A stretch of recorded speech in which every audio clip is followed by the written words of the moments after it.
ಮಾನ್ಯ ಅಧ್ಯಕ್ಷರೇ, ಕೊನೆಯದಾಗಿ ನಾನು ಬಹಳ ನೋವಿಂದ ಒಂದು ಮಾತು ಹೇಳೋಕ್ಕೆ ಬಯಸ್ತಾ ಇದ್ದೇನೆ. ನಾನು ಒಬ್ಬ ಅಲ್ಪಸಂಖ್ಯಾತ ಸಮುದಾಯದಿಂದ ಬಂದಿದ್ದೇನೆ ಅಧ್ಯಕ್ಷರೇ. ಅಲ್ಪಸಂಖ್ಯಾತರಿಗೆ ಈ ಬಜೆಟಲ್ಲಿ 4,790 ಕೋಟಿ ಅನುದಾನವನ್ನು ಕೊಟ್ಟಿದ್ದಾರೆ. ಆ ಅನುದಾನವನ್ನು ಕೊಟ್ಟಿರ್ತಕ್ಕಂಥದ್ದು ನಮ್ಮ ಬಿಜೆಪಿಯ ಸ್ನೇಹಿತರಿಗೆ ಏನೋ ಇಷ್ಟ ಆಗಿಲ್ಲ ಅಂತ ಅನಿಸ್ತಾ ಇದೆ. ಅವರ ಅಫಿಷಿಯಲ್ ಹ್ಯಾಂಡಲ್ನಿಂದ ಒಂದು ಟ್ವೀಟ್ ಮಾಡಿದ್ದಾರೆ. ಇದು ಬ್ರದರ್ಸ್ ಬಜೆಟ್ ಅಂತ ಹೇಳಿ ಸಿದ್ದರಾಮಯ್ಯನವರ ಫೋಟೋ ಹಾಕಿ ಟೊಪ್ಪಿ ಹಾಕಿ ಅವ್ರಿಗೆ ಕೈ ಸಿಂಬಲ್ ಅನ್ನು ಉಲ್ಟಾ ಮಾಡಿ ಬ್ರದರ್ಸ್ ಬಜೆಟ್, ಯಾಕಂದ್ರೆ ಅಲ್ಪಸಂಖ್ಯಾತರಿಗೆ 4,790 ಕೋಟಿ ಕೊಟ್ಟಿದ್ದೀರಿ ಅಂತ. 4,48,000 ಕೋಟಿಯ ಬಜೆಟ್ ಅಲ್ಲಿ 15% ಪಾಪ್ಯುಲೇಷನ್ ಇರ್ತಕ್ಕಂಥ ಅಲ್ಪಸಂಖ್ಯಾತರಿಗೆ, ನಾನು ಕೂಡ ಒಬ್ಬ ಅಲ್ಪಸಂಖ್ಯಾತ ಮುಸ್ಲಿಂ ಸಮುದಾಯದಿಂದ ನಾನು ಬಂದಿದ್ದೇನೆ ಅಧ್ಯಕ್ಷರೇ, 1% ಕೂಡ ಆಗೋದಿಲ್ಲ. ಅಷ್ಟಕ್ಕೆ ಬಿಜೆಪಿಯವರು ಈ ಟ್ವೀಟ್ ಮಾಡಿದ್ದಾರೆ, ಬ್ರದರ್ಸ್ ಬಜೆಟ್ ಅಂತ ಹೇಳ್ತಾರೆ. ನಾನು ಅವ್ರಿಗೆ ಕೇಳಕ್ಕೆ ಇಚ್ಛೆ ಪಡ್ತೀನಿ, 15% ಅಲ್ಪಸಂಖ್ಯಾತರು ಈ ರಾಜ್ಯದಲ್ಲಿ GST ಕಟ್ಟೋದಿಲ್ವೇ? ನಾವು ಕಟ್ತೀವಲ್ಲ GST, ಪ್ರಾಪರ್ಟಿ ಟ್ಯಾಕ್ಸ್ ಕಟ್ಟೋದಿಲ್ವೇ? ರಿಜಿಸ್ಟ್ರೇಷನ್ ಟ್ಯಾಕ್ಸ್ ಕಟ್ಟೋದಿಲ್ವೇ? ಮೋಟರ್ ವೆಹಿಕಲ್ ಟ್ಯಾಕ್ಸ್ ಕಟ್ಟೋದಿಲ್ವೇ? ಯಾವ ಟ್ಯಾಕ್ಸ್ ಈ ರಾಜ್ಯದ ಅಲ್ಪಸಂಖ್ಯಾತರು ಕಟ್ಟೋದಿಲ್ಲ ಹೇಳಿ ಮಾನ್ಯ ಅಧ್ಯಕ್ಷರೇ? ನಮ್ಮ ಹಣ ತಾನೇ ಆ ಬೊಕ್ಕಸಲ್ಲಿ ಇರೋದು. ನಮ್ಮ ಸಮುದಾಯಗಳಿಗೆ, ಮುಸಲ್ಮಾನರಿಗೆ, ಕ್ರೈಸ್ತರಿಗೆ, ಜೈನರಿಗೆ, ಬೌದ್ಧರಿಗೆ, ಪಾರ್ಸಿಗಳಿಗೆ 1% ಆಫ್ ದಿ ಬಜೆಟ್ ಕೊಟ್ರೆ ಬಿಜೆಪಿಯವರು ಒಂದು ರಾಷ್ಟ್ರ ಪಕ್ಷ, ರಾಷ್ಟ್ರವಾದಿಗಳು, ರಾಷ್ಟ್ರ ಕಟ್ಟಬೇಕು ಅಂತ ಹೇಳೋರು ನೀವೆಲ್ಲ ಈ ಅಲ್ಪಸಂಖ್ಯಾತರಿಗೆ ದುಡ್ಡು ಕೊಡಬಾರ್ದು ಅಂತ ಟಾಂಗ್ ಹೊಡಿತೀರಿ. ಬ್ರದರ್ಸ್ ಬಜೆಟ್ ಅಂತ ನೀವು ಹೇಳ್ತಿರಲ್ಲ, ಯಾಕೆ? ಅಲ್ಪಸಂಖ್ಯಾತರು, ಮುಸಲ್ಮಾನರು, ಕ್ರೈಸ್ತರು ನಿಮ್ಮ ಬ್ರದರ್ಸ್ ಅಲ್ವಾ? ನಾವು ಕೂಡ ನಿಮ್ಮ ಬ್ರದರ್ಸ್ ತಾನೆ. ಸೊ ಬ್ರದರ್ಸ್ ಬಜೆಟ್ ಅದ ವ್ಯಂಗ್ಯವಾಗಿ ನೀವು ಹೇಳ್ತಾ ಇದ್ದೀರಿ.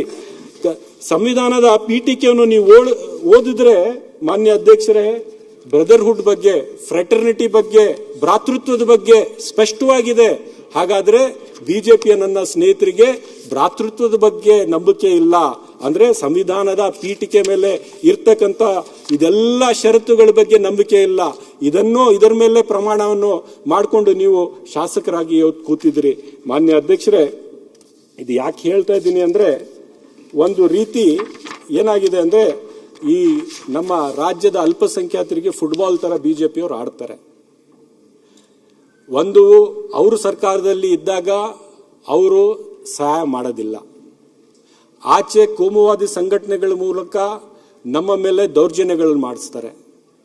ಒಳಗಡೆ ನಮ್ಮ ಸರ್ಕಾರ 1% ಬಜೆಟ್ ಕೊಟ್ರೆ ಅದಕ್ಕೊಂದು ರಾಜಕೀಯದ ಒಂದು ದೊಡ್ಡ ಇಶ್ಯೂ ಆಗಿ ಮಾಡಿ, ಏನು ಅಲ್ಪಸಂಖ್ಯಾತರಿಗೆಲ್ಲ ಕೊಟ್ಬಿಡ್ತಾ ಇದ್ದೀರಲ್ಲ, ಮುಸಲ್ಮಾನರಿಗೆಲ್ಲ ಕೊಟ್ಬಿಡ್ತಾ ಇದ್ದೀರಲ್ಲ ಅಂತ ಆ ರೀತಿಯ ಪ್ರೊಪಗಂಡ ಮಾಡ್ತಾರೆ. ಅಂದ್ರೆ ಅವರ ಮನಸ್ಸಲ್ಲಿ ನಾವು ಈ ದೇಶದ ನಾಗರಿಕರು, ಈ ಸಮಾಜದ ಭಾಗಿ ಎಲ್ಲ ಅಂತ ಅವರು ಅನ್ಕೊಂಡಿದ್ದಾರೆ. ಆದ್ರೆ ನಾನು ನಿಮ್ಗೆ ಹೇಳ್ತಾ ಇದ್ದೀನಿ, ನೀವು ಯಾರು ಬ್ರದರ್ಸ್ ಬಜೆಟ್ ಅಂತ ಬಿಜೆಪಿ ಅಫಿಷಿಯಲ್ ಹ್ಯಾಂಡಲ್ ಟ್ವೀಟ್ ಮಾಡಿದಾರಲ್ಲ, ನಾವು ನಿಮ್ಮ ಬ್ರದರ್ಸೇ, ನೀವು ಎಷ್ಟೇ ಬೇರೆ ಮಾಡಿದ್ರು ಬೇರೆ ಮಾಡಕ್ ಸಾಧ್ಯವಿಲ್ಲ. ನೀವು ಬಿಜೆಪಿಯವರು ನಮ್ಮ ಬ್ರದರ್ಸು, ಹಿಂದೂ, ಮುಸ್ಲಿಂ, ಸಿಖ್, ಇಸಾಯಿ ಹಮ್ ಸಬ್ ಹೈ, ಭಾಯಿ. ಅದಕ್ಕೆ ಬ್ರದರ್ಸ್ ಬಜೆಟ್ ಅಂತ ಹೇಳಿದ್ರು. ನೀವು ನೆಗೆಟಿವ್ ಆಗಿ ಹೇಳಿದ್ರು ನಾವು ಪಾಸಿಟಿವ್ ಆಗಿ ತಗೋತೀವಿ. ನೀವು ನೆಗೆಟಿವ್ ಆಗಿ ಹೇಳಿರೋದು, ನೀವು ವ್ಯಂಗ್ಯವಾಗಿ ಹೇಳಿರೋದು, ನೀವು ಮುಸಲ್ಮಾನನ ಡಿಗ್ರೇಡ್ ಮಾಡೋದಕ್ಕೆ ಹೇಳಿರೋದು, ಕಾಂಗ್ರೆಸ್ ಪಕ್ಷಕ್ಕೆ ರಾಜಕೀಯವಾಗಿ ಗುರಿ ಮಾಡೋದಕ್ಕೆ ಹೇಳಿರೋದು. ಆದ್ರೆ ನಾವು ಪಾಸಿಟಿವ್ ಆಗಿ ತಗೋತೀವಿ. 1% ಬಜೆಟ್ ಅದನ್ನು ನಮ್ಮ ಅಧ್ಯಕ್ಷರೇ, ಇನ್ನು ಅಣ್ಣ ಒಂದು ನಿಮಿಷ, ನಾವು ಬೇರೆ ಏನು ಟೀಕೆ ಮಾಡಲಿಲ್ಲ. ಅಲ್ಪಸಂಖ್ಯಾತರಿಗೆ ಬೆನಿಫಿಟ್ ಕೊಡೋದ್ರಲ್ಲಿ ನಮ್ಮ ವಿರೋಧ ಇಲ್ಲ. ನಾವು ಯಾವುದನ್ನು ವಿರೋಧ ಮಾಡಿದೀವಿ ಅಂದ್ರೆ, ನೀವು ಅಲ್ಪಸಂಖ್ಯಾತರಿಗೆ ಹಾಸ್ಟೆಲ್ ಪ್ರತ್ಯೇಕ ಕೊಡೋದು, ಶಾಲೆಗಳನ್ನು ಪ್ರತ್ಯೇಕ ಕಟ್ಟಿಸೋದು, PU ಕಾಲೇಜುಗಳನ್ನ ಮತ್ತು ಹೈಸ್ಕೂಲ್ಗಳನ್ನ ಪ್ರತ್ಯೇಕವಾಗಿ ಮಾಡ್ತಿರಲ್ಲ, ಇದು ಮುಂದಿನ ದಿನಗಳಲ್ಲಿ ಬಹಳ ಅಪಾಯ ಅಂತ ನಾವು ಹೇಳೋದು. ಯಾಕಂದ್ರೆ ನಮ್ಮ ಮಕ್ಕಳು ನಿಮ್ಮ ಮಕ್ಕಳು ಒಂದು ಶಾಲೆನಲ್ಲಿ ಓದ್ಲಿ, ನಮ್ಮ ಮಕ್ಕಳು ನಿಮ್ಮ ಮಕ್ಕಳು ಒಂದು ಹಾಸ್ಟೆಲ್ನಲ್ಲಿ ಕೂತು ಊಟ ಮಾಡ್ಲಿ, ನಮ್ಮ ಮಕ್ಕಳು ನಿಮ್ಮ ಮಕ್ಕಳು ಒಂದು ಫೀಲ್ಡ್ ಅಲ್ಲಿ ಮೈ ಮುಟ್ಟಿ ಆಟ ಆಡ್ಲಿ. ಆಗ ಅಲ್ಲಿ ಬ್ರದರ್ಸ್ ಅಂತ ಹೇಳಿ ಆಗ್ತದೆ. ನಾವು ಭಾಷಣದಲ್ಲಿ ಬ್ರದರ್ಸ್ ಹೇಳೋದಲ್ಲ, ಒಂದು ಮಾಡ್ಬೇಕಲ್ಲ ಈ ದೇಶದಲ್ಲಿ. ನೀವು ಒಟ್ಟಿಗೆ ಬದುಕಬೇಕಲ್ವಾ? ಇವತ್ತು ಟೆರರಿಸಂ ಇದು ಯಾತಕ್ಕೆ ನಡೀತಾ ಇದೆ?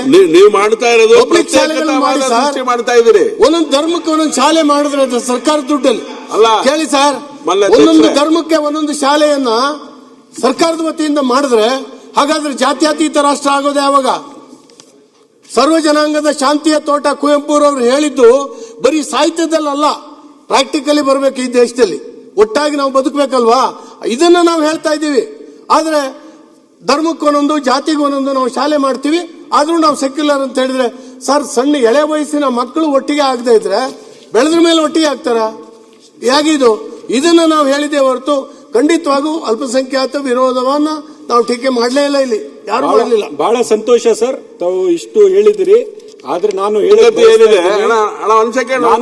ಬಯಸ್ತಾ ಇದ್ದೇನೆ, ನಮಗೇನ್ ಗೊತ್ತಾ, ನೀವು ಹೇಳಿದ್ರ ಬಗ್ಗೆ ಡಿಸ್ಪ್ಯೂಟ್ ಇಲ್ಲ, ಆದ್ರೆ ಪ್ರತ್ಯೇಕತಾವಾದದ ಮಾನಸಿಕತೆ ತರುವಂತ ಒಂದು ಸಂಗತಿ ಇದೆಯಲ್ಲ, ಅದನ್ನ ಮಾತ್ರ ನಾವು ವಿರೋಧ ಮಾಡ್ತಾ ಇದ್ದೇವೆ. ಯಾಕಂದ್ರೆ ಎಲ್ಲೂ ಒಟ್ಟಾಗಿ ಹೋಗ್ಬೇಕು ಅಂತ ಯೋಚನೆ ನಡೆಯೋದೇ ಇಲ್ಲ.